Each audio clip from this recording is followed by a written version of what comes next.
Welcome. आज हम लाए हैं एक एक्शन ड्रामा साईफाई मूवी जिसका नाम है द मशीन। मूवी की शुरुआत फ्यूचर में होती है जब पश्चिम के देशों और चाइना के बीच कोल्ड वॉर चल रही है। इस वजह से वे इतिहास के सबसे खतरनाक रिसेशन की ओर धकेल दे गए हैं। यूनाइटेड किंगडम की डिफेंस मिनिस्ट्री हर तरह से कोशिश कर रही है कि वे एक परफेक्ट एआई यानी कि आर्टिफिशियल इंटेलिजेंस को तैयार करें जिसे अपाहिज और ब्रेन डेड सोल्जर्स के ब्रेन में इम्प्लांट कर दिया जाएगा। इससे उन सोल्जर्स के शारीरिक काबिलियत और ताकत कई गुना ज्यादा बढ़ जाएगी। इस तरह के सोल्जर्स को वे लोग साइबॉर्ग कहते हैं। साइबॉर्ग्स बिना सवाल जवाब के खून पे खून करने से भी नहीं कतराएंगे। अब यूके के मिलिट्री बेस में दिखाते हैं डॉक्टर विंसेंट मैकगैर्थी नाम के एक साइंटिस्ट को जो आर्टिफिशियल ब्रेन ट्रांसम्यूटेशन में स्पेशलाइज करता है। वो पॉल ट्विंसन नाम के एक सोल्जर का ब्रेन ट्रांसप्लांट करके टेस्ट कर रहा होता है। दरअसल पॉल एक सोल्जर है जो 2 साल पहले किसी युद्ध में मारा गया था, पर टेस्ट रिजल्ट्स देखकर विंसेंट थोड़ा निराश हो जाता है और उसे उस ऑपरेशन को अबॉर्ट करना पड़ता है। इस बात पर उसके और उसके कलीग्स के बीच में बहस भी होती है, लेकिन तभी अचानक पॉल एक पेन निकालता है और विंसेंट को प्यार से गले लगा लेता है। विंसेंट तो एकदम चौंक जाता है और उसे बैठने को कहता है, लेकिन पॉल उसकी बात नहीं मानता और उसकी छाती पर चाकू घोंप देता है। लहूलुहान हालत में विंसेंट अपने सिस्टम को कमांड देता है कि वो पॉल को जल्दी शट डाउन कर दे, लेकिन इतने में पॉल विंसेंट की कलीग पर लगातार चाकू से वार करता है और वो वहीं पर मर जाती है। अब पॉल विंसेंट पर राइफल तान देता है, लेकिन बाद में अपनी गलती मानकर उससे माफी मांगता है। इतने में सिक्योरिटी टीम आकर पॉल के सर को शूट कर देती है। कुछ दिन बाद विंसेंट ठीक हो जाता है और उस दिन के सदमे से बाहर आता है। फिर वो कुछ लोगों का इंटरव्यू लेता है जो उसकी रिसर्च में मदद करेंगे। उसको एक एआई दिया गया है जिसको वो ज्ञान संबंधी सवाल करता है, लेकिन इंटरव्यू के अंत में विंसेंट बहुत ही नाखुश और हताश हालत में घर लौटता है। रास्ते में उसको पॉल की मां मिलती है जो रोज मिलिट्री बेस के एंट्रेंस पर अपने बेटे का इंतजार करती है। विंसेंट के घर पर उसकी बेटी मैरी होती है जो रेट सिंड्रोम नाम के एक जेनेटिक डिसऑर्डर से पीड़ित है। इस वजह से वो ठीक से बोल नहीं पाती और उसके हाथ और आंख के बीच का कोऑर्डिनेशन भी ठीक नहीं होता। अब एवा नाम की एक रिसर्चर अपने इंटरव्यू में लेटेस्ट एआई आविष्कार के बारे में बताती है। वो कहती है कि उसका प्रोग्राम डाटा के टेराबाइट्स को प्रोसेस करने के बजाय इन्फॉर्मेशन को इंटीग्रेट करता है और ये एक्चुअल एक्सपीरियंसेस पर आधारित होता है। विंसेंट उससे इस बारे में और डिटेल्ड एक्सप्लेनेशन मांगता है। वो कहती है कि मेरा प्रोग्राम हमारे डेली कॉन्वर्सेशन से इन्फॉर्मेशन इकट्ठा करता है और हम रोज जो चैट करते हैं उससे भी। वो अपने नए एआई प्रोग्राम का नाम मशीन बताती है। विंसेंट को विश्वास ही नहीं होता और वो उसे टेस्ट करना चाहता है। एवा अपने मशीन को लेकर बहुत कॉन्फिडेंट होती है और तुरंत हाँ कर देती है। फिर मशीन से सवाल जवाब करने के बाद विंसेंट एकदम इम्प्रेस हो जाता है और इतना अच्छा प्रोग्राम तैयार करने के लिए एवा की प्रशंसा भी करता है। पर एवा कहती है कि ये कोई प्रोग्राम नहीं है, बल्कि मेरी मशीन ने खुद अपने सिस्टम को इन सवालों का जवाब सिखाया है। विंसेंट 10 मिनट का ब्रेक लेता है। उसके रिएक्शन से एवा नाखुश होती है और अपनी चीजें पैक करती है, लेकिन तभी विंसेंट उसे इस प्रोग्राम का कॉन्फ़िगरेशन पूछता है। अब एवा सौदा करने लगती है और कहती है कि अगर आप मुझे यहाँ रिसर्चर की पोजीशन दिलवा सकते हैं तो मैं आपको इसका कॉन्फ़िगरेशन बता दूंगी। इस पर विंसेंट उसे अपने सुपरविजन में रिसर्च जारी रखने के लिए कन्विंस करता है। वो बताता है कि मेरे पास क्वांटम कंप्यूटर का एक्सेस है, बहुत ज्यादा फंड्स हैं और बेस्ट रोबोटिक्स टीम भी। अब एवा को उसके इरादों पर शक होने लगता है और वो पूछती है कि असली बात क्या है, मुझे बताओ। फिर विंसेंट को सच बताना पड़ता है कि डिफेंस मिनिस्ट्री उसके प्रोजेक्ट को स्पॉन्सर कर रही है। ये सुनकर एवा खुश नहीं होती क्योंकि वो नहीं चाहती कि सरकार के लिए वेपन्स बनाने में उसकी मशीन का इस्तेमाल किया जाए। पर विंसेंट कहता है कि देखो, मैं वेपन्स नहीं बल्कि इंटेलिजेंट मशीन बनाना चाहता हूँ। फिर काम के पहले दिन चेक पॉइंट पर पॉल की माँ एवा की कार खोलती है और कहती है कि मिलिट्री ने मेरे बेटे को पकड़ के रखा हुआ है। एवा चौंक कर कहती है कि देखिए, मैं इस बारे में कुछ नहीं जानती। अब पॉल की माँ अपना आपा खो देती है। तभी सोल्जर्स उसे जबरदस्ती वहां से दूर लेके जाते हैं। एवा बाहर आती है और एक बुजुर्ग औरत के साथ बुरा सलूक करने के लिए सोल्जर्स को खूब डांटती है। तभी एक सोल्जर उसे अरेस्ट कर लेता है। फिर विंसेंट उसको छुड़ाता है और मजाक करता है कि काम के पहले दिन ही अरेस्ट हो गई, वाह। जब एवा उसको पूरी बात बताती है तो विंसेंट कहता है, तुम उस औरत के लिए इतना फील मत करो क्योंकि उसकी दिमागी हालत ठीक नहीं है। उसका बेटा 2 साल पहले एक मिलिट्री ऑपरेशन में मारा गया था, पर उसकी माँ अब तक ये भुला नहीं पाई है। मुझे उससे हमदर्दी जरूर है, लेकिन क्या करें। अब विंसेंट एवा को अपना कैंपस दिखाता है, लेकिन एक फीमेल साइबॉर्ग उन पर स्पाई करती है और अपनी दूसरी टीममेट्स को खबर दे रही होती है। फिर उनका साइबॉर्ग यूनिट सिक्योरिटी प्रोसीजर्स को चालू करता है और ये दोनों एलिवेटर से अंडरग्राउंड लैब जा रहे होते हैं। अब एवा दोनों गार्ड्स के सर पर एक जैसे निशान को देखकर विंसेंट से उसके बारे में पूछती है, तो विंसेंट कहता है कि एआई एनेबल्ड इम्प्लांट्स उन्हीं सोल्जर्स को दिए गए हैं जिन्हें ब्रेन इंजरीज हुई थी। इस इम्प्लांट से उनकी मेमोरी, विजन, मोबिलिटी के साथ साथ उनका जीवन स्तर भी बढ़ता है। लेकिन इस प्रोग्राम का साइड इफेक्ट भी है, वो ये है कि ऑपरेशन के कई महीने बाद भी साइबॉर्ग्स के बोलने की शक्ति नहीं लौटती। लेकिन फिर भी एक साइबॉर्ग दूसरे साइबॉर्ग से किसी तरह दूसरे मेथड से कम्युनिकेट कर सकते हैं। उनकी सीक्रेट भाषा हम नहीं जान पाए हैं। विंसेंट अब एवा को अपने क्वांटम कंप्यूटर से मिलवाता है। डिफेंस मिनिस्ट्री का डायरेक्टर थॉमस छुपकर एवा को बहुत ध्यान से ऑब्जर्व कर रहा होता है। कुछ देर बाद थॉमस खुद को इंट्रोड्यूस करता है और टीम एवा का स्वागत करता है। और तभी सूरी नाम की साइबॉर्ग वहां पर आती है जो पहले इन पर स्पाई कर रही थी। थॉमस एवा को कुछ फाइल्स दिखाकर पूछता है कि तुमने कुछ साल पहले एक पुलिस ऑफिसर पर अटैक किया था। अब इससे पहले कि एवा जवाब दे पाती, विंसेंट कहता है कि हमने एवा को उसकी एक्सपर्टीज के लिए हायर किया है, ना कि उसकी पॉलिटिक्स के लिए। अब थॉमसन उसकी बात मानकर टॉपिक को ही चेंज कर देता है और उन्हें जेम्स नाम के एक सोल्जर से मिलवाता है इस सोल्जर्स के प्रोस्थेटिक हाथ को टेस्ट किया जा रहा होता है, जो कि बुलेट एंड बॉम्ब प्रूफ है और इसे एक तरह के सिल्क से बनाया गया है। ये बिल्कुल ह्यूमन स्किन की तरह दिखता है और महसूस भी होता है। अब एवा पूछती है कि क्या हम मशीन्स को ह्यूमन का रूप देना चाहते हैं। अब विंसेंट कबूल कर लेता है कि हम इन मशीन्स का इस्तेमाल खून करने और पब्लिक को कंट्रोल करने के लिए करने वाले हैं।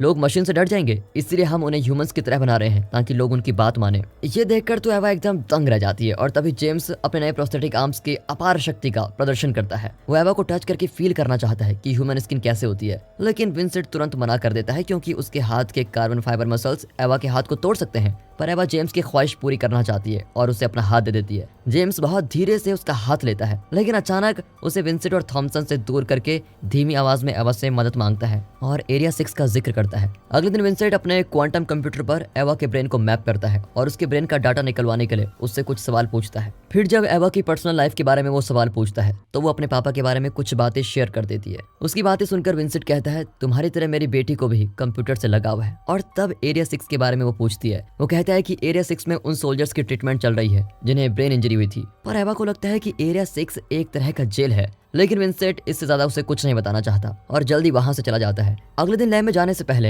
एवा छुप कर एरिया 6 में चली जाती है और देखती है कि वहां एक फुली गार्ड प्रिजन कैंप चलाया जा रहा है। उसका शक सही निकला। तभी कुछ साइबॉर्ग्स उसके पीछे आ जाते हैं और एवा बिना कुछ कहे वहां से चली जाती है। लैब में फिर से उसके ब्रेन का डाटा स्कैन किया जाता है, लेकिन इस बार उसके कुछ इमोशंस को ट्रिगर करके उसके फेशियल एक्सप्रेशन के जरिए ब्रेन की एक्टिविटी को मॉनिटर करते हैं। इस प्रोसीजर के दौरान विंसेंट उससे पूछता है, क्या तुम लैब का रास्ता भूलकर एरिया 6 में चली गई थी? एवा जरा सोचकर हाँ में जवाब देती है, लेकिन विंसेंट जानता है कि यह सच नहीं है और वो एवा को डांटता है कि अपने काम से काम रखो और ज्यादा स्मार्ट बनने की कोशिश मत करो। फिर सूरी थॉमसन को एक फुटेज दिखाती है जिसमें एवा एक हैकिंग डिवाइस के जरिए क्वांटम कंप्यूटर से एरिया 6 की इन्फॉर्मेशन निकालने की कोशिश कर रही है। अगले दिन विंसेंट एवा से माफी मांगता है कि कल मैंने तुमसे बहुत रूड बिहेव किया। तभी मशीन मजाक करती है कि एवा अब भी तुमसे नाराज है। घर जाते वक्त एवा विंसेंट से पूछती है, अगर आपको सरकार के सिद्धांत पसंद नहीं है तो आप यहाँ इतने समय से क्यों टिके हुए हैं? विंसेंट बताता है कि यहाँ रहकर मैं फ्री में ब्रेन ट्रांसप्लांट रिसर्च कर सकता हूँ और मैं इस इम्प्लांट के जरिए अपनी बेटी का रेड सिंड्रोम ठीक करना चाहता हूँ। रास्ते में वे पॉल की माँ को देखते हैं जो बीच सड़क पर रो रही है। एवा कहती है कि हम इन्हें टाउन तक तो पहुंचा ही देंगे ना। विंसेंट भी उसकी बात मान लेता है। एवा बुजुर्ग को लेने जाती है तो अचानक वो मुड़ती है। दरअसल वो पॉल की माँ नहीं बल्कि उसके भेष में एक चाइनीज बहरूपिया है। पलक झपकते ही वो एवा की गर्दन पर चाकू मार देता है। यहाँ थॉमसन को इस घटना का रियल टाइम फुटेज ट्रांसमिट किया जाता है, लेकिन वो आराम से फुटेज देख रहा है। एवा यहाँ तड़प रही होती है और तभी वो आदमी एवा की छाती पर शूट करके चला जाता है। अब अगले दिन थॉमसन विंसेंट को बताता है कि चाइनीज हमारे रोबोटिक्स रिसर्च को रोकना चाहते हैं, इसलिए उनके एक आदमी ने एवा को मार डाला ताकि वो अपनी रिसर्च पूरी न कर सके। लेकिन विंसेंट थॉमसन के बारे में खूब जानता है और वो बेबस होकर पूछता है कि तुमने मुझे क्यों नहीं मारा। इस पर थॉमसन मजाक करता है कि शायद भगवान तुम्हारी रक्षा कर रहे थे, इसलिए तुम बच गए। एवा की मौत से विंसेंट को गहरा सदमा पहुंचता है, लेकिन वो काम पर लगा ही रहता है। फिर वो एवा के ब्रेन डाटा से मशीन को तैयार करता है। वो मशीन के लिए एवा का चेहरा चुनता है और अब वे इस प्रोग्राम के फेज 2 में पहुंच गए हैं। जब वे मशीन के कंट्रोल्स को हटाने की कोशिश करता है तो मशीन उसका हाथ पकड़ लेती है और कहती है कि इसकी स्मेल बहुत अच्छी है। विंसेंट उसे बताता है कि मुझे धीरे से छूने के लिए शुक्रिया।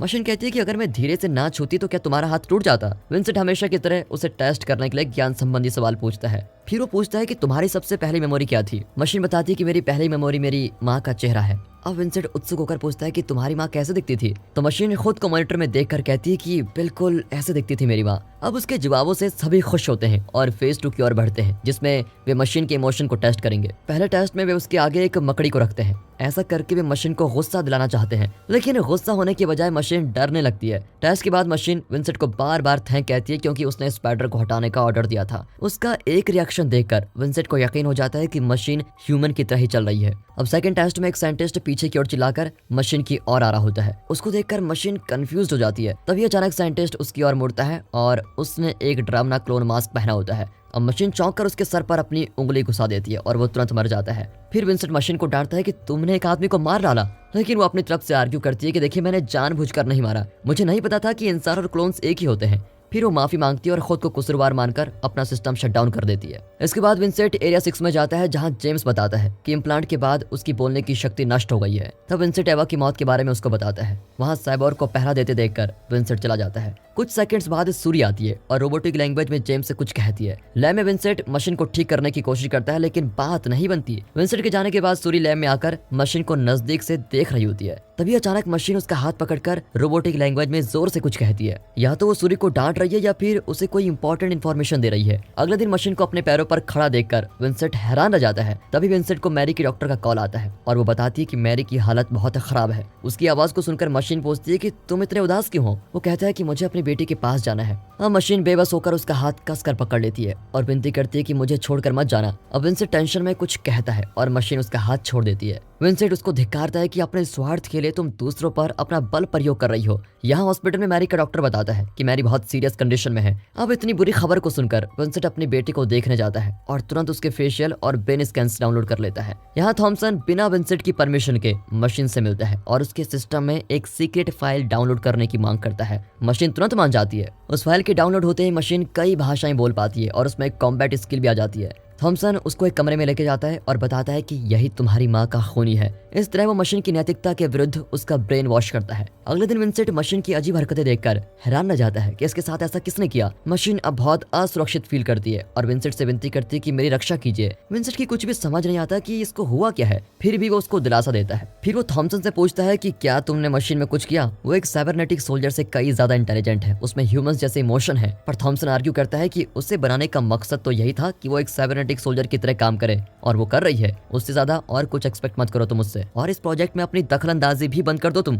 अब विंसेंट जाकर मशीन को सब कुछ बता देता है। विंसेंट का इरादा जानकर वो हर तरह से उसकी मदद करने को तैयार हो जाती है। फिर मैरी का डॉक्टर विंसेंट को कॉल करके बताता है कि मैरी को वो बचा नहीं पाए। विंसेंट एकदम टूट जाता है, लेकिन तभी मशीन कहती है कि मैं तुमसे प्यार करती हूँ। पर विंसेंट उसकी बात की ओर ध्यान नहीं देता। इसके बाद विंसेंट कुछ दिन तक लैब में नहीं जाता और इस दौरान मशीन की मिलिट्री ट्रेनिंग शुरू हो जाती है। मैरी के फ्यूनरल के कुछ दिन बाद विंसेंट लैब में आता है, लेकिन इतने दिन बाद वो इस प्रोजेक्ट का मकसद ही भूल चुका है। फिर मशीन उसे दिलासा देती है और कहती है अगर तुम्हें कुछ चाहिए तो तुम्हें उसे ध्यान से देखना होगा। अब वो क्वांटम कंप्यूटर पर अपनी इमेज देखता है और जब वो नजदीक से देखता है तो पता चलता है कि उसका मकसद क्या है। वो तुरंत जाकर थॉमसन को अपनी नई खोज के बारे में बताता है। दरअसल उसे मशीन में स्पॉन्टेनियस इंटीग्रेटेड इंफॉर्मेशन नजर आई है, जिसे कॉन्शियसनेस भी कहते हैं। थॉमसन कहता है कि हमें ऐसी मशीन की जरूरत नहीं है जो खुद सोचने लगे और अपने फैसले खुद करे। तुम मशीन में से वो पार्ट निकाल दो जो उसे इस काबिल बना रहे हैं। पर विंसेंट इनकार कर देता है, लेकिन थॉमसन उसे मैरी का आखिरी ब्रेन स्कैन दिखाकर उसे धमकाता है। अब विंसेंट मशीन से कहता है कि तुम्हें ह्यूमन की तरह नहीं एक मशीन की तरह बिहेव करना होगा। हालांकि मैं ऐसा नहीं करना चाहता, लेकिन अगर तुम ह्यूमंस की तरह बिहेव करने लगी तो मैं अपनी बेटी की आखिरी निशानी को हमेशा के लिए खो दूंगा। अब मशीन विंसेंट से प्यार करती है और उस पर विश्वास भी करती है, इसीलिए वो उसकी बेटी को बचाने के लिए अपनी कुर्बानी देने को तैयार हो जाती है। यहाँ ऑपरेटिंग रूम में जब विंसेंट मशीन के ब्रेन इम्प्लांट को निकालने जाता है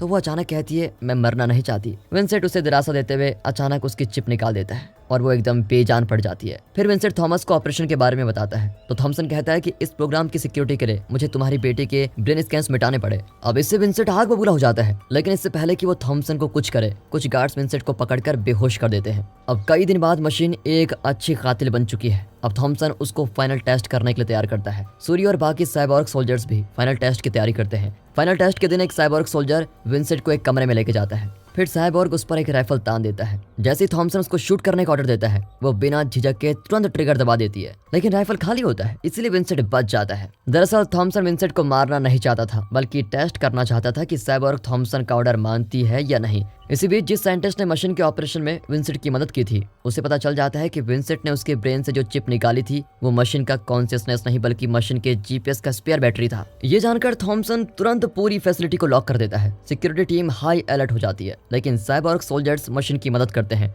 और खुद भी वहां से बच निकलना चाहते हैं। मशीन विंसेंट को खोल देती है और एक्सप्लेन करती है कि शुरुआत से लेकर अब तक साइबॉर्ग्स इसी दिन के इंतजार में एक दूसरे से कम्युनिकेट कर रहे थे और यहाँ से बचने का प्लान बना रहे थे। ये ह्यूमंस और साइबॉर्ग्स के बीच का युद्ध है। दूसरी ओर थॉमसन सारे साइबॉर्ग्स का टर्मिनेशन कोड एंटर कर देता है, लेकिन सूरी बीच में ही सिस्टम को मैनिपुलेट करती है, जिसकी वजह से सारे सिस्टम एरर में आ जाते हैं। तभी विंसेंट क्वांटम कंप्यूटर पर जाकर उसका सेल्फ डिस्ट्रक्शन शुरू कर देता है। रास्ते में उसे जेम्स मिलता है जो उसकी मदद करता है। सूर्य की मदद से मशीन थॉमसन के ऑफिस में पहुंच जाती है। तभी थॉमसन मैरी का प्रोग्राम डिलीट करने की कोशिश करता है, लेकिन मशीन कहती है कि तुम उसे कभी डिलीट नहीं कर पाओगे क्योंकि सूर्य ने उसका पासवर्ड चेंज कर दिया है। थॉमसन अपनी जान की भीख मांगता है। मशीन उसके पास जाकर बड़े प्यार से उसके चेहरे पर हाथ फेरती है, फिर अचानक उसकी कनपट्टी पर जोर देती है और वो तुरंत मर जाता है। अब मशीन मैरी का ब्रेन स्कैन डाउनलोड करके विंसेंट से कहती है कि मुझ पर विश्वास रखो। अब वे सब मिलिट्री बेस से बचकर बाहर निकलते हैं। विंसेंट पॉल की मां को एक फ्लैश ड्राइव देकर कहता है इसमें आपके बेटे की सारी इन्फॉर्मेशन है। इसके बाद विंसेंट, मशीन और मैरी सूरज की खूबसूरत रोशनी देख पाते हैं। दूसरी ओर साइबॉर्ग्स भी मिलिट्री बेस से बच निकलते हैं और इस नई दुनिया में आजाद इंसान बनकर रह जाते हैं। और इसी के साथ ये मूवी यहाँ पर खत्म होती है। दोस्तों अगर वीडियो अच्छी लगी हो, स्टोरी अच्छी लगी हो, एक्सप्लेनेशन अच्छा